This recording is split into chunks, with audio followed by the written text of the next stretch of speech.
Today we were in Bungoma on a very, very important function, another activity, a union activity dubbed recognition. We wanted to, advocacy and coming together to elect our leaders, our branch leaders, and formalizing a recognition agreement with the county government of Bungoma. As a public health officers and technicians union, we want to ask you to do the honorable thing. We have been lagging behind. Most of the diseases in this country, especially in Bungoma, can be prevented. Comrades, power. These diseases, including malaria, including TB, including mpox, including cholera, or polio, can be prevented if we invest heavily in public health officers and technicians. The last time we employed PHOs here, I'm sure it has been a while. We have not had a serious investment in terms of budgetary allocation to public health officers and technicians in this country. We have our colleagues who retire. We don't replace them. And I wonder you are seeing the upsurge and the re-emergence of communicable and uncommunicable diseases. Ukiangalia cancer iko mingi. There's a lot of cancer diseases coming up. We have a lot of diabetes. We no longer even invest in physical exercises. The WHO ratios are very clear that one PHO is supposed to take care of around 7,000 members of the population. And as we speak right now, Bungoma has a population of around 1.7 million.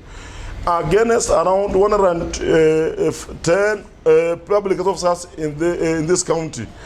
Then somebody wonders how can 110 PHOs take a 1.7 million population. So we are urging the governor to employ and make sure that we have enough adequate public health officers in this county. Our UHC colleagues have suffered, and I think health is devolved. They were promised something with the national government, but of late, tumeona propaganda ingine in the local dailies that the ministry is preparing around 6 billion to give them in terms of gratuity. We are telling you, Madam CS, and I'm telling you, I'm looking into your eyes, and I'm telling you, Madam CS, do not subject, imagine these are your children. They have subjected them to over 5 years of contracts. They have actually served over 7 years and 6 years of contracts. And we agreed, the summit, the Council of Governors summit agreed that after the 2 years, they were converting the terms of the UHC colleagues to permanent and pensionable. But it's laughable that the ministry can set aside 6 billion to give them in terms of gratuity. We are asking the ministry, and we don't want to go on strikes because these are things which are very simple. The ministry was to set up a budget for these colleagues, the UHC, to ensure that they're employed. We stand forth to make sure that this department is there at the border and even inside the county to prevent these things to happen.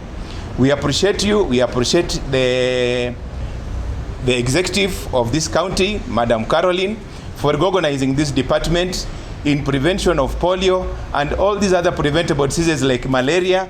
We encourage that you are going to give us the cooperation and make sure that these officers are felt to make sure that this town is clean in terms of garbage collection, in terms of sewage control, in terms of disease in schools. We are there to help you and work with this county.